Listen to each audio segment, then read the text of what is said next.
Hello mọi người, hôm nay là một ngày đẹp trời và tất nhiên là rất thích hợp cho hai cục cưng của mình đi tắm nắng.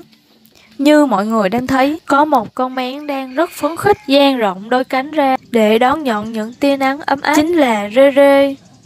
Bên cạnh đó có một con én khác có vẻ không hứng thú mấy với việc này, đang ngồi co ro. Đó chính là Mimi. Mặc dù cùng cha cùng mẹ và sinh cùng ngày cùng tháng cùng năm, nhưng đứa thì hướng nội còn đứa thì hướng ngoại, nên hai đứa mới khác biệt như vậy đó. Mà không biết có đứa nào hướng về mình không ta?